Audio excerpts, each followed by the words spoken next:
प्रभु यीशु मसीह के नाम का धन्यवाद हो।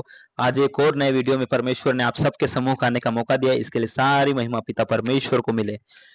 तो दोस्तों, आज के वीडियो में हम देखेंगे कि हमारे प्रभु यीशु मसीह 12 वर्ष से लेकर 30 वर्ष की आयु के बीच में कहाँ पर थे, और ये बाइबल में सबसे बड़े रहस्यों में से एक है ना। कई सारे लोग अलग अलग बातें करते हैं। भारत के लोग बात करते हैं कि यीशु मसीह 12 वर्ष से लेकर 30 वर्ष की आयु के बीच भारत में आया और यहाँ के पंडितों से यीशु मसीह ने शिक्षा लिया और वापस यरूशलेम जाके प्रचार किया, ऐसी बातें करते हैं। लेकिन क्या सच में ऐसा है?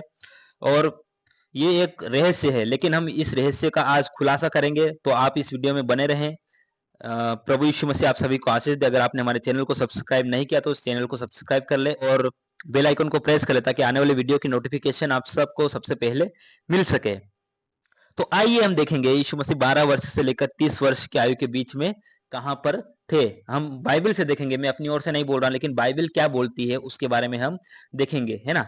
ठीक है, हम पढ़ेंगे मत्ती की किताब उसका 2 अध्याय और उसका 22 और 23 वचन। यहाँ पर क्या लिखा है हम पढ़ेंगे ध्यान से। यहाँ पर लिखा है, परंतु यह सुनकर कि अरखिलाउस अपने पिता हेरोदेस की जगह यहूदिया पर राज्य कर रहा है, वहां जाने से डरा। फिर स्वप्न में परमेश्वर से चेतावनी पाकर गलील प्रदेश में चला गया। यहाँ पर हम देखते हैं जो यूसुफ और मरियम है ना, वो क्या है, यीशु को लेकर मिस्र में चले गए थे। हेरोदेस जब उसके यीशु मसीह को मारना चाहता था, तो परमेश्वर के दूत ने उनको मिस्र में भेजा, और जब वहां से वो वापस आए है ना इजराइल में, तो उनको पता चला कि हेरोदेस का जो बेटा है वो क्या है, राज्य कर रहा है। तो वो लोग ना वहां पर जाने से डरे और क्या है, गलील प्रदेश में चले गए। बेतलहम में नहीं गए, परंतु कहा है, गलील में चले गए, है ना। 23 वचन, और नासरत नामक नगर में जा बसा, है ना। कौन? यूसुफ और उसका पुत्र यीशु मसीह ना। 23 में लिखा, और नासरत नामक नगर में जा बसा, ताकि वह वचन पूरा हो जो भविष्यद्वक्ताओं के द्वारा कहा गया था, वह नासरी कहलाएगा। तो इस वचन के द्वारा हम देखते कि यीशु मसीह जब मिस्र से वापस आए, तो कहा, वो गलील के नासरत में रहने लगा। क्यों? क्योंकि भविष्यद्वक्ताओं ने भविष्यवाणी किया था कि वह यीशु नासरी कहलाएगा, है ना। कब? ये जब यीशु मसीह छोटा था उस समय की बात है ना। वो कहाँ आया? नासरत में रहने लगा। आइए हम कुछ और वचनों को देखेंगे और डिटेल से पढ़ेंगे, ताकि हमको अच्छे से समझ में आ सके, है ना। अब जब यीशु मसीह 12 वर्ष का हुआ, तब वो कहां पर था, हम देखेंगे यहाँ पर, है ना, हम निकालेंगे। ठीक है, हम यहाँ पर पढ़ेंगे, उसके बाद और भी वचनों को पढ़ेंगे। लूका की किताब उसका 2 अध्याय और उसका 41 और 42 वचन। यहाँ पर क्या लिखा है, उसके माता पिता प्रतिवर्ष फसह के पर्व में यरूशलेम जाया करते थे। यानी कि यीशु मसीह के माता पिता यूसुफ और मरियम दोनों क्या है, फसह के पर्व को मनाने के लिए क्या है, प्रति वर्ष कहाँ है, गलील के नासरत से वो यरूशलेम में परमेश्वर के मंदिर में जाया करते थे। 42 वचन में क्या लिखा, जब यीशु 12 वर्ष का हुआ तो वे पर्व की रीति के अनुसार यरूशलेम को गए। जब हमारा प्रभु यीशु मसीह 12 वर्ष का हुआ, तो उसको भी वह गलील के नासरत से कहाँ, यरूशलेम में लेकर गए, है ना। और जब हम पढ़ते हैं यहाँ आगे, तो हमें पता चलता है कि क्या होता है यहाँ पर, कि यीशु मसीह उनके साथ में चलते चलते क्या पीछे रह जाता है और यरूशलेम में ही रह जाता है, और उसके माता पिता आगे निकल जाते हैं। लेकिन जब वो वापस ढूंढते हुए उसको आते हैं, तो यीशु मसीह शास्त्रियों के साथ वाद विवाद करता हुआ उनको यरूशलेम के मंदिर में मिलता है ना। ठीक है, हमने यहाँ तक पढ़ा। तो यीशु मसीह कहाँ है, हम देखते हैं यीशु मसीह और उसके माता पिता अभी यरूशलेम के मंदिर में है। लेकिन जब हम इसका लूका की किताब 2 अध्याय उसका 51 वचन पढ़ते, तो हमें वहाँ पर पता चलता है कि क्या होता है। जब यीशु मसीह 12 वर्ष का था, तो कहाँ है, वो यरूशलेम में गया। लेकिन उसके बाद मंदिर से वापस यीशु मसीह कहाँ पर गया, है ना, वो हम देखेंगे, हम निकालेंगे उसके लिए। लूका की किताब उसका 2 अध्याय और उसका 51 वचन। क्या लिखा है यहाँ पर, तब वह उनके साथ गया। किनके साथ? यूसुफ और मरियम अपने माता पिता के साथ गया और नासरत में आया। कहाँ पर आया? नासरत नगर में, गलील के नासरत नगर में यीशु मसीह वापस आया। 12 वर्ष की उम्र में था, है ना। तब वो कहाँ, वापस गलील के नासरत में वापस आया और उनके वश में रहा, अपने माता पिता के वश में रहा। कहाँ पर? नासरत नामक नगर में रहा। और उसकी माता ने ये सब बातें अपने मन में रखी। तो इस वचन के द्वारा हम देखते हैं कि यीशु मसीह जब 12 वर्ष का था, तो मंदिर में गया, और मंदिर से वापस आने के बाद कहाँ पर गया, वो नासरत नगर में, गलील के नासरत नगर में गया, और वहीं पर क्या है, उनके माता पिता के वश में वो रहा, है ना। तो हमने यहाँ पर क्या देखा कि यीशु मसीह जब 12 वर्ष का था उसके बाद कहाँ गया वो, नासरत में, है ना। ठीक है, हम आइए कुछ और वचनों को पढ़ेंगे। जब यीशु मसीह 30 वर्ष का हुआ तब उसने क्या किया, तब वो कहाँ था और क्या कर रहा था, है ना।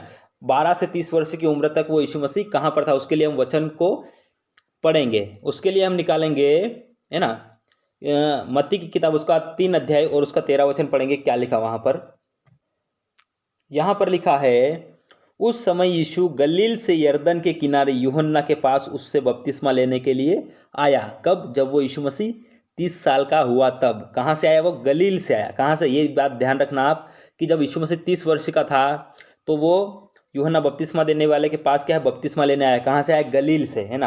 अब गलील में कौन सी जगह, गलील एक प्रदेश है, जैसे भारत में 28 राज्य है ना, वैसे ही गलील एक राज्य है। और उस राज्य की कौन सी जगह से यीशु मसीह बपतिस्मा लेने आया था जब 30 वर्ष का था, तो वो हम देखेंगे।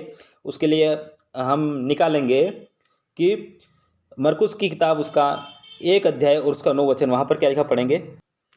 यहाँ पर लिखा है, उन दिनों में यीशु ने गलील के नासरत से आकर यरदन में यूहन्ना से बपतिस्मा लिया। हमने पिछले वचन में पढ़ा था कि यीशु मसीह गलील से आया। गलील प्रदेश के कौन से जगह से आया, यहाँ पर जब हम पढ़ते मरकुस 1 का 9 तो यहाँ पर लिखा है गलील के नासरत नगर से वो आकर यूहन्ना से बपतिस्मा लिया। कब, जब वो 30 वर्ष का हुआ तब, है ना। तो हमने यहाँ पर वचन स्पष्ट बता रहा है कि यीशु मसीह 12 से 30 वर्ष की उम्र के बीच कहाँ पर था, वो नासरत नगर में था, है ना। कहाँ पर था, नासरत नामक नगर में था 30 वर्ष तक, है ना। 12 वर्ष से लेकर 30 वर्ष तक वो क्या है, नासरत नामक नगर में था। इन वचनों के द्वारा हमने देखा। आइए हम कुछ और वचनों को देखेंगे, है ना। अब जब यीशु मसीह क्या है, बपतिस्मा ले लिया, 30 वर्ष की आयु का होकर बपतिस्मा ले लिया, उसके बाद यीशु मसीह वापस कहाँ पर गए उसके बारे में हम देखेंगे। उसके लिए हम निकालेंगे लूका की किताब उसका 4 अध्याय और उसका 16 वचन। ठीक है, यहाँ पर हम पढ़ेंगे, फिर वह नासरत में आया जहाँ पाला पोसा गया था और अपनी रीति के अनुसार सप्त के दिन आराधनालय में जाकर पढ़ने के लिए खड़ा हुआ। यहाँ पर क्या लिखा, फिर वह नासरत में वापस आया। कहाँ पर आया, बपतिस्मा लेने के बाद वापस वो नासरत नगर में गया जहाँ वो पाला पोसा गया था। सबसे बड़ी बात यहाँ क्या लिखा, जहाँ पर यीशु मसीह पाला पोसा गया, है ना। यानी कि यीशु मसीह 12 से 30 वर्ष की उम्र में नासरत नामक नगर में ही रहा था और वहाँ पर अपने माता पिता के अधीन रहा, है ना। यहाँ पर क्या लिखा कि जहाँ वो पाला पोसा गया था। इस वचन से स्पष्ट हो जाता है कि यीशु मसीह गलील के नासरत में ही रहे थे 12 से 30 वर्ष की आयु के बीच में, है ना। यहाँ पर बहुत सारे लोग अलग अलग बातें करते हैं कि यीशु मसीह भारत आए थे या कहीं और जाकर शिक्षा लिए। ऐसी कोई बात नहीं, सब मनगढ़ंत कहानी से लोग अपने अपने हिसाब से बात करते हैं। लेकिन बाइबल हमें स्पष्ट रूप से बता देता है कि यीशु मसीह 12 से 30 वर्ष की उम्र में गलील प्रदेश के नासरत नामक शहर में रहता था, है ना। वहाँ पर रहा और वहाँ पर वो अपने माता पिता के अधीन रहा और परमेश्वर और मनुष्य दोनों के अनुग्रह में वो बढ़ता चला गया, है ना। ठीक है, आइए हम एक और लास्ट वचन पढ़ेंगे और यहाँ पर लिखा है यूहन्ना 1 का 46 वचन। वहाँ पर क्या लिखा हम पढ़ेंगे। यहाँ पर लिखा है, नतनएल ने उससे कहा, क्या कोई अच्छी वस्तु भी नासरत से निकल सकती है। फिलिप्पुस ने उससे कहा, चलकर देख ले। यहाँ पर हम देखते हैं कि फिलिप्पुस जो रहता है वो क्या है, जाकर नतनएल को बताता है कि जिस भविष्यद्वक्ता का हम रास्ता देख रहे थे वो आ चुका है ना, आ गया है।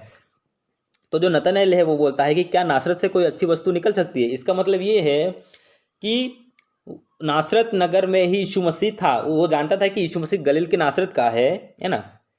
जब फिलिप्पुस ने उसको बताया कि यीशु मसीह गलील के नासरत का था तो ये बोलता है कि क्या नासरत से भी कोई अच्छी वस्तु निकल सकती है क्या।